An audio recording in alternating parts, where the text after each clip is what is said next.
Howdy folks. What we're going to do in this video is we're going to talk about the determinants of supply and demand. Now what I mean by determinants of supply and demand is, do you remember when we talked about that there are two things on a market graph? There are two variables that are on a market graph, right? We have quantity and we have price, okay? And that if we have a demand curve that's downward sloping, and remember that the demand curve is downward sloping because of the law of demand, which says that if the price goes down, people will buy more, but if the price goes up, people will buy less. Okay, that's the law of demand. And we said that if the price changes, so let's say we've got a price of 7 and the quantity demanded then is, I don't know, 100 at a price of $7. But then if the price changes, if the price goes down by $2 to $5, then that's going to cause an increase in quantity demanded, right? So now let's say quantity demanded will now be 150. That is a change in quantity demanded, not a change in demand. A change in demand would be a situation where a variable that is not represented on the graph is changing. And so that's what I want to talk about today. I want to talk about all the variables, or some of the variables, that affect this curve that are not on the graph. So we are not going to talk about quantity, and we are not going to talk about price. I mean, they're going to be affected. Price and quantity will be affected, but I want to focus on what is causing this curve to be where it is. What is causing this curve to have a particular slope, and what's causing the curve to have a particular y-intercept. Okay, because it is as of now. Normally it won't be in real life. It's not going to be a straight line, but we're using it as a straight line. So the first thing I want you to understand, and you should start writing stuff down now, is that I need you to understand the difference between an increase in demand and a decrease in demand.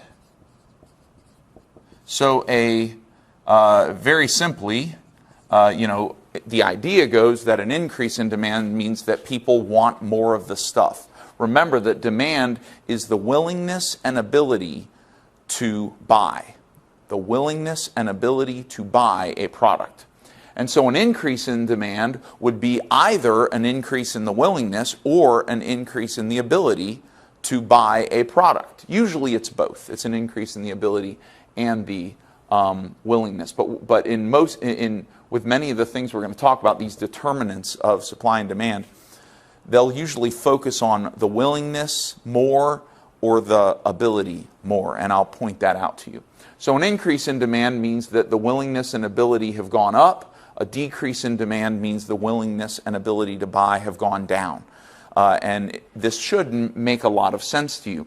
But here's what I want to show you. On a market graph, how is an increase in demand represented? Well, remember in the last lesson we talked about shifts in the curve, that this curve can shift to the right and it can shift to the left. Well, an increase in demand would be a right shift of the demand curve. Okay, so the demand curve is going to shift to the right when there's an increase in demand, and then a decrease in demand would be a left shift of the demand curve. Okay, so when demand increases, what happens is this curve shifts to the right, and now it's over here instead, and we're going to call that D prime. On the other hand, if demand decreases, that curve is going to shift to the left, and it's going to be over to the left of this curve, and we're going to call that D double prime in this case. Now, double prime doesn't belong to decrease, and prime doesn't belong to increase. Usually the first one you do, you make it prime. The second one you do, you make it double prime, and if you do a third change, then you'd call it triple prime or something, okay? So that is an increase in demand and a decrease in demand, and they cause a rightward shift and a leftward shift of the demand curve respectively, okay? All right, folks, so we're going to go ahead and talk about all the different, probably the most popular things that determine demand. And I've written them all here, and we're going to go through them one by one. Some of them are a little more complicated than others, so we'll spend more time on some and less time on some of the others, okay? But the 5 determinants are income. Now, this is income of buyers, okay? This is the income of buyers. The popularity of the product itself, the prices of related products, not the price of this product. If the price of this product changes, that's just going to affect quantity demanded. It's not going to affect the whole curve itself. But the price of another product could affect the demand for this product, and we'll get into that in a couple more minutes. Then there's the number of buyers that are in the market. That's sort of an easy one. And then there's expectations of the future price. And so what we're going to do is we're going to explain each one of these and show whether if any of these changes, for example, if income increases or decreases, how is that going to affect demand? And then ultimately, how is that going to affect the demand curve in the market? So over here, we're going to put a market graph, and we're going to put a demand curve, which is downward sloping. There we go. Downward sloping demand curve. So let's start off, we'll talk about income. Now, income means whether buyers in general, not one particular buyer. If one person starts making more money, but everybody else makes less money, well, that means that income has gone down. Okay, it may have gone up for one person, but it's gone down for all the other thousands or millions of people. Okay, so when we say income, we're talking about, in general, the income for all of the buyers in the market. So, income, generally speaking, can either go up or it can go down. Or let's say income can increase or income can decrease. And so, so let's make this. Let's go ahead and draw it out this way. So the two possibilities are income can increase and income can decrease. All right, so that's one. That's the only thing that can happen to income. Now, here's the interesting thing. People behave differently when they have more money, depending on what they're buying. And so, for example, if you have more money, you may be willing to go out to eat at Chili's or Red Lobster because you now have more money. But if you go out to eat at Red Lobster or Chili's, you may be less likely to eat someplace like McDonald's. You may, when you don't have very much money, go get a meal every Friday during lunchtime at McDonald's. But then, somehow or another, your income increases, and you now have a bunch more money coming in every single month or every single week or every couple weeks. And you may decide, you know what? I'm going to stop going to McDonald's on Friday afternoon for lunch. I'm going to start going to Chili's on Friday afternoon for lunch. Why? Because you have more money. And so the comparison, the words that we use in economics are, we use the word normal, and we use the word inferior. Now, I'm not saying that McDonald's is inferior. I'm just making a comparison that many people would say that McDonald's is inferior to Chili's when getting ready to go have lunch, and that depends on who you are. Now, some people may hate Chili's, and so they would put Chili's as inferior. But the basic quality of an inferior good is that it's usually something that you settle for and it costs less money. Something that is normal is something that costs more than an inferior good and meets the same need as an inferior good. So normal and inferior goods, they meet the same need, So they meet the same need, like lunch, okay? Except that normal costs more and inferior costs less. If you've ever been to Aldi, the grocery store, they sell off-brands of like, you know, Cheerios and Cinnamon Toast Crunch, and it's their own brand, okay, but it's less expensive, but it's basically the same product. In economics, we're not saying that there's something wrong with the product, but in economics, that would meet the definition of the word inferior versus the normal. Okay, so if you go buy Cheerios at Publix, that's the normal good. If you go buy the, you know, toasted oats at Walmart or Aldi or whatever, you're buying an inferior good. Okay. By the way, the Publix brand of a product would often be called the inferior good, and then the name brand would be called the normal good. So here's the thing. What happens to demand when income increases or decreases depends on whether the product is a normal good or an inferior good. And here's the idea. If the product is a normal good, then when people have more money, when income increases, increase in income will typically lead to an increase in demand.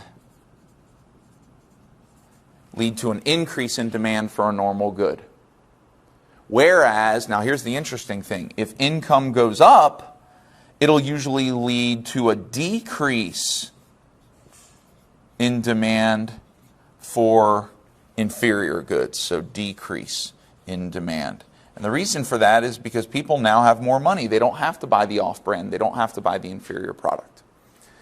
Now, what happens when income decreases? Now people have less money, and that happens for lots of reasons, because the economy is struggling, people are getting fewer hours, or people are getting laid off. You know, you used to have 2 jobs, now you have 1 job. So when income decreases, so if you have a decrease in income, then it's going to be the exact opposite effect. People are now, they have less money, so they can't buy as many of the normal goods. So you're going to have a decrease in normal, oh, excuse me, I meant to say demand. You're going to have a decrease in demand for normal goods. But when you have less income, so when income goes down, you may go back to buying the off-brand, the inferior good, okay? And so that's going to be a decrease in, an increase in demand. And you'll see an increase in demand for inferior goods. So basically, so now let's sum it up. For a normal good, when income increases for buyers, they're going to buy more. They're going to increase demand in the normal goods. And that's going to cause a rightward shift. So that's going to cause a right shift in the D curve. Okay? So that's a rightward shift here. So the demand curve is going to shift to the right.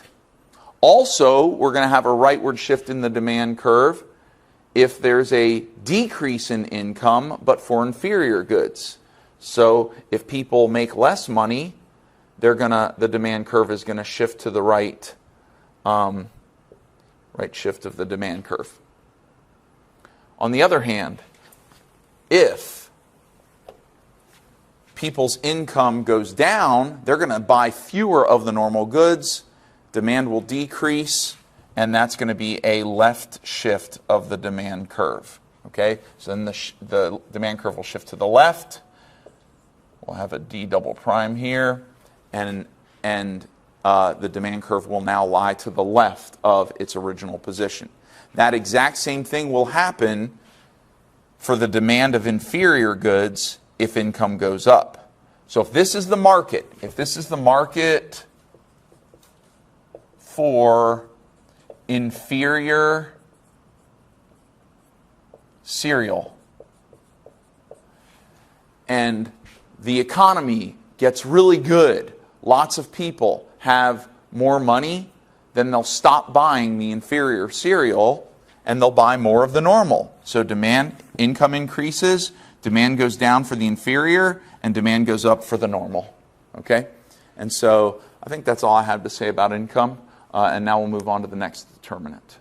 Now let's talk about the popularity of the product. And when I say popularity, I mean something like whether it's in style or not in style. When I was younger, when I was a teenager, there were certain brands of shoes that were very popular and other brands that were less popular. There were certain brands of clothing that were very popular and others that were less popular.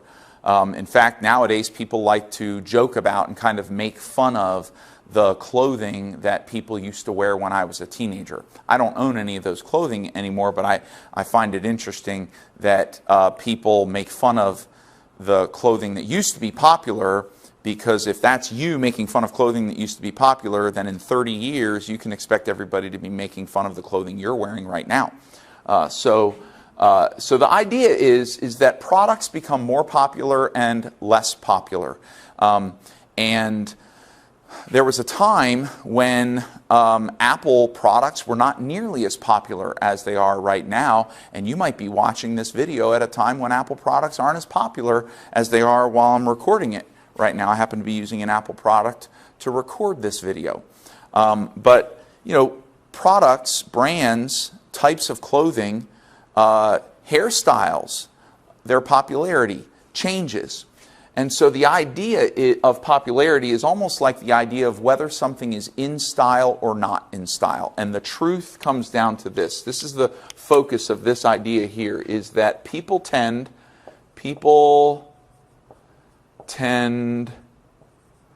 to be more willing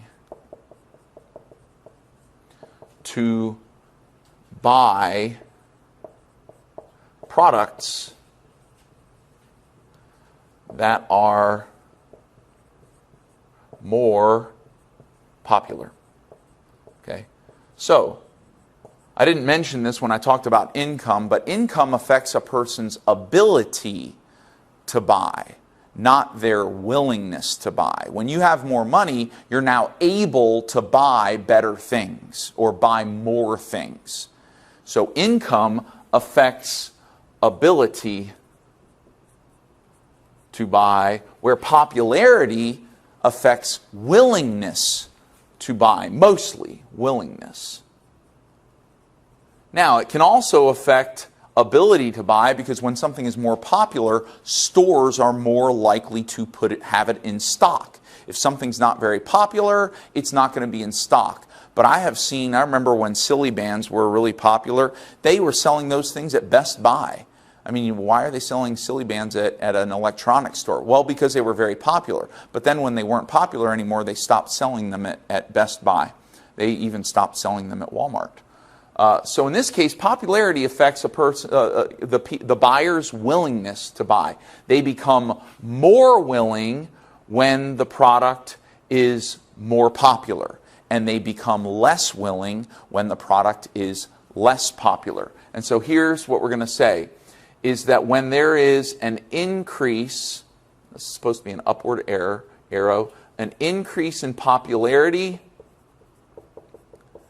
will lead to an increase in demand. And I'm just going to use the letter D here to represent demand. An increase, that's arrow up, that's an increase in demand. So an increase in popularity is going to lead to an increase in demand. Then similarly, a decrease in the popularity of a product is going to lead to a decrease in demand. So what we have here is a positive relationship between popularity of a product and the demand for the product. So when something becomes more popular, like a particular brand of clothing, now everybody wants it because it's really popular. They want to be seen wearing it. Okay? And so what that's going to do is that is going to shift the demand curve to the right. Oops, I don't need an arrowhead there. It's going to shift the demand curve to the right because the product is more popular. Okay? Now, and this is one of the reasons why companies want famous people to wear their stuff or to use their stuff. You know, if there's pictures in the magazine of a famous person, a famous actor or an athlete wearing the clothing of a company, people, regular buyers like me who don't have their pictures in magazines, we look at the magazine and we say, oh man, there's my favorite football player, and oh, look at that, he's wearing Adidas shoes. I want to go get Adidas shoes. And so then that increases the popularity. So when celebrities use products, that oftentimes increases the popularity of the product, and that's going to shift the demand curve to the right. Similarly, if something loses popularity, there was actually a situation, there was a television show called Jersey Shore, and one of the characters in the show apparently really enjoyed wearing a certain brand of clothing. And I had heard, I saw an article where that company contacted that actor, and because people didn't really like that, well, he wasn't really an actor, as a reality show, but I mean, I guess he's an actor. They contacted that person and they said, can you please stop? We will pay you to stop wearing our clothing. They wanted to pay him to not wear their clothing because they felt as though his behavior in the show was negatively affecting their sales. It was making their clothing less popular and causing the demand curve to shift to the left. And no company wants their demand curve to shift to the left because that's a decrease in demand. Nobody wants to walk into a marketing meeting and say, well, demand is low. Nobody's going to say, yay, demand is low. No, we want people willing and able to buy our stuff. We don't want them not willing and able to buy our stuff, okay? So that's popularity. Let's go on to the next determinant. All right, let's move on to the prices of related products. And we have two kinds of related products that we're going to talk about. We have complements and substitutes. Now, sometimes this subject can get very confusing for students. And so you should try and, you might have to watch this a couple times, or just be real careful. You could look up other videos on this idea of complements and substitutes. But I want to define them first, and then after I define them, I'll tell you how they affect demand. A complement good or a complement product is, complements are products usually purchased and used with each other. Okay? Great example. My favorite example, peanut butter and jelly. Peanut butter and jelly. They are complement products. When you buy one of them, you usually buy the other. Bread and jelly. You go to the store, actually, bread, jelly, and peanut butter. All three of them are complements to one another. So when you go to the store, in fact, at the Publix near my house, when I go shopping, the peanut butter, the jelly, and the bread are all in the same aisle. Because they know that people are going to buy all three of those. And so that's what complement products are. How about a cell phone and a cell phone case? Cell phone and cell phone service. Cell phone case, and cell phone service. If you go into an AT&T store, you will see all three of those things available to you. You'll see the phones on display here. There'll be a wall over here with a whole bunch of accessories with cell phone cases, and you're going to have somebody who's going to come help you get cell phone service, because all three of those things are complements with one another. On the other hand, substitutes are products that all meet the same need. Okay, so somebody, for example, Coke and Pepsi are substitutes for one another. Now, before you get freaked out, before you go all marketing on me, remember this is an economics class. We don't really care about the fact that you think one of them is better than the other one. What we're saying is this, is for a person who wants to enjoy a drink, they could buy a Coke or a Pepsi and meet that same need. Now, each person is going to enjoy it differently because of their differences in utility and how they determine utility, but the fact remains that Coke and Pepsi are substitutes for one another. Water is a substitute for Coke. Coke is a substitute for water. I talked about peanut butter and jelly up here, right? Some people like peanut butter and banana instead of peanut butter and jelly. And so they'll slice up a banana and put it on the peanut butter with the bread and eat a peanut butter and banana sandwich. So, in a way, bananas and jelly are substitutes for one another when it comes to making peanut butter sandwiches. All right, so that's what a substitute is. With complements, you're buying them both at the same time. With substitutes, you're not buying both of them. You're buying either one or the other. And so complements are basically and products. Substitutes are or products. I'm buying this or that. Complements are I'm buying this and that. All right, now that you understand what a complement and what a substitute is, let's talk about how their prices affect demand. So let's say that the product we're talking about here is, let's say that this is the market for peanut butter. Market for peanut butter, for PB, right? All right, so a complement would be jelly. And let's say that in the jelly market, a completely different price and quantity market, right? So there's the jelly market here. And in the jelly market, the price increases. The price of jelly increases. So it goes from here up to here. So now, what's going to happen to quantity demanded in the jelly market, right? Before, people wanted this much. Now people want this much. So the quantity demanded is going to decrease. People are going to buy less jelly. Now that they're buying less jelly, they're also going to buy less peanut butter because they don't have as much jelly to put on bread, so they're going to buy less peanut butter. So if you have an increase in the price of a complement good, then in your market, demand is going to decrease. And then we can also see the exact opposite. So we're going to put here price complement or price comp. Now, if you have a decrease in the price of a complement good, decrease in the price. So if the price of jelly goes down from up here down to here, you're going to have an increase in quantity demanded because there's a negative relationship between price and quantity.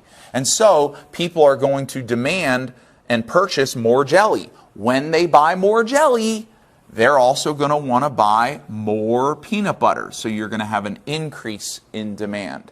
So a decrease or an increase in the price of a complement good is going to cause a leftward shift in the demand curve.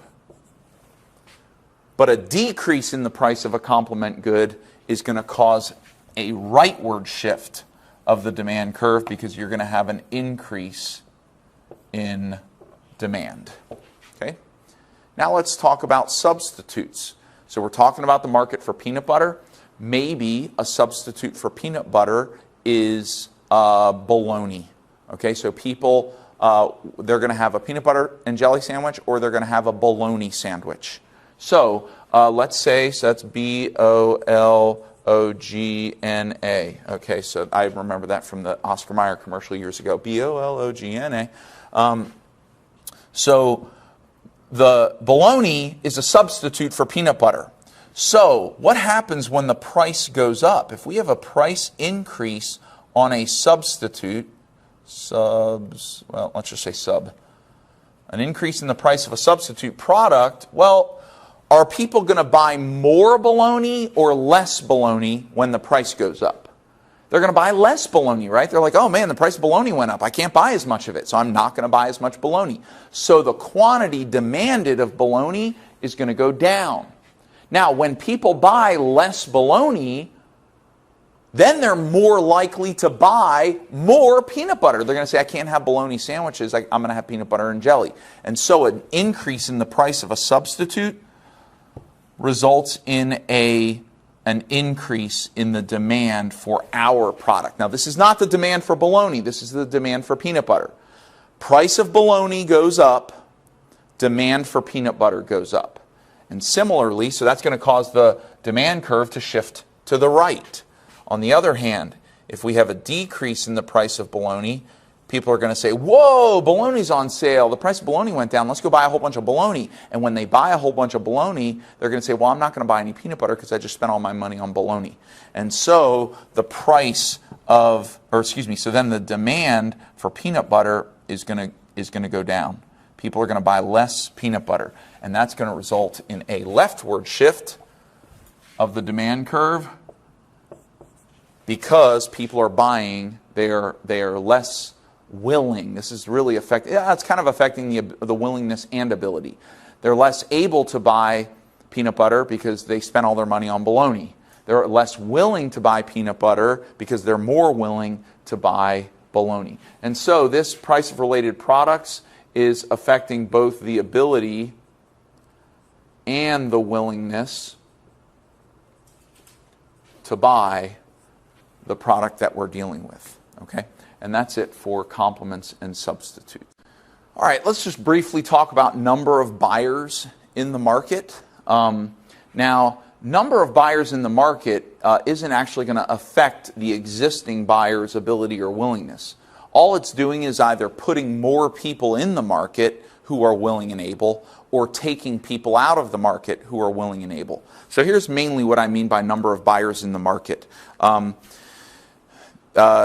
Internet purchases, let's say Amazon.com. There was a time when not as many people had computers or internet access. And so there weren't as many people who had access to Amazon.com to make purchases. So the number of buyers in the market were fewer, and therefore demand was low.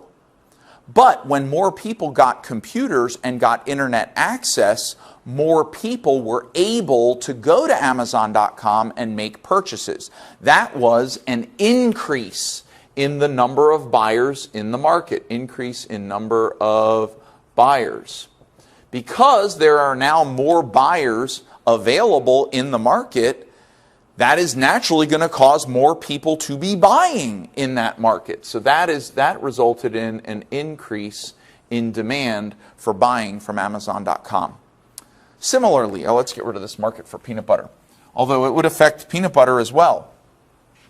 Let's say in your town, let's say you come from a place that where only about 50,000 people live, okay? And let's say that there is let's say there's a store there that sells boots. And the only people who sort of shop in that store are the people who live in the area, the 50,000 people, and maybe people who visit from surrounding areas. Okay? But then something happens in your area. All of a sudden they start building lots of houses and lots of people start moving in. And so now instead of having 50,000 people living in your town, now you have 150,000 people living in your town, let's say 7 or 8 years later. Well, as all those people start moving into your town, there are now more people available to go shopping at the boot store. And that's an increase in the number of buyers. And so then that would result in an increase in demand for the boots at that boot store, because the number of buyers increased. On the other hand, let's say that a whole bunch of people leave a market. They decide, I don't want that anymore, okay? Let's say that a bunch of people say, you know what? I don't like candy anymore. I've decided candy is bad for you. And let's say that it's like a big wave. You know, lots of people are having diabetes, so everybody's freaking out. So they're like, I don't want to buy as much candy as I used to. All those people are leaving the candy market. And so if the number of buyers in a market decreases, then that's going to lead to a decrease in demand, obviously, because there are fewer people. Here's the key. Okay, here there are more people who are willing and able to buy. And when there are fewer buyers in the market, there are fewer who are willing and able. And so the fact that there are fewer willing and able people who are willing and able to buy, that naturally is going to result in a decrease in demand and a leftward shift of the demand curve. All right, so now lastly, let's talk about the expectations of the future price of this product that we're selling. So if this is the market for Honda motorcycles, or for a particular model of Honda motorcycles, or in general, let's say that this is just the price or the market for motorcycles in general. It could be all of the motorcycles. What we're asking here is this, is what is happening, what is going to happen to the price of this product in the future? Is this product, do we think that the price of this product is going to go up in the future, or do we think the price of this product is going to go down in the future? This is also very important to understand if you're going to be somebody who deals in the stock market. Same exact kind of idea. What's going to happen to the price of this stock in the future, or what's going to happen to the price of this stock? Is it going to go up in the future, or is it going to go down in the future? So here's the idea. I want you to think about this. Let's say that you are about to buy a computer, okay?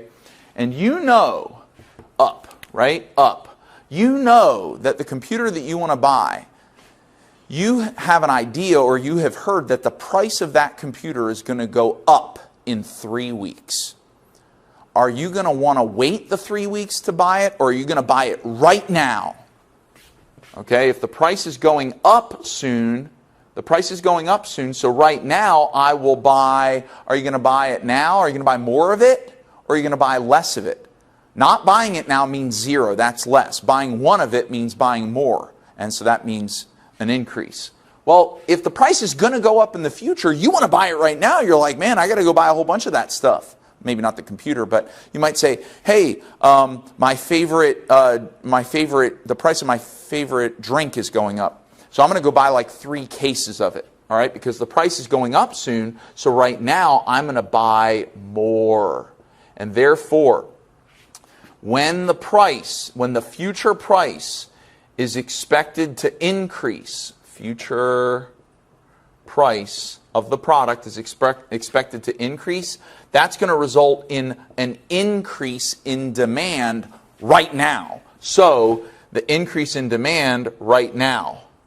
Because we don't want to know what's happening to the demand curve in 3 weeks. We want to know what's happening to the demand curve today. So an increase, a threat of an increase in the future price is going to increase the demand of that stuff.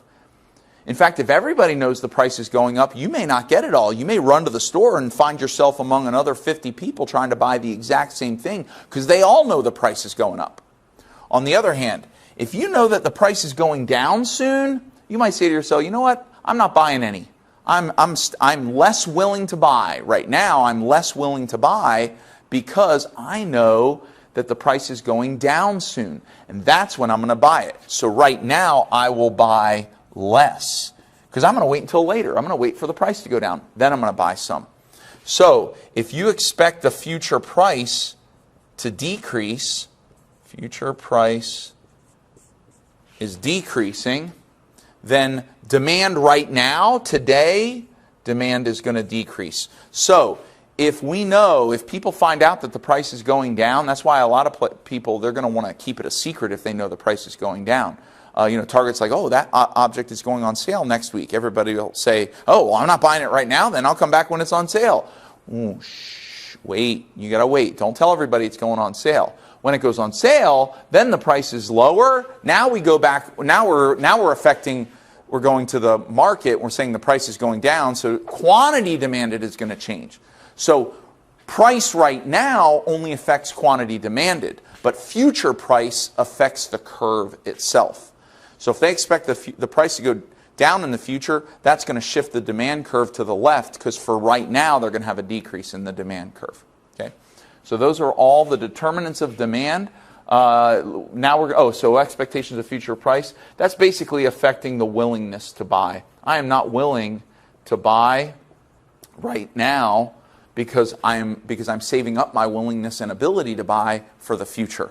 On the other hand, if the price is going to go up soon, I'm more willing to buy it now because I want to get it before the price goes up. All right, so now what we're going to do is we are going to turn to the determinants of supply.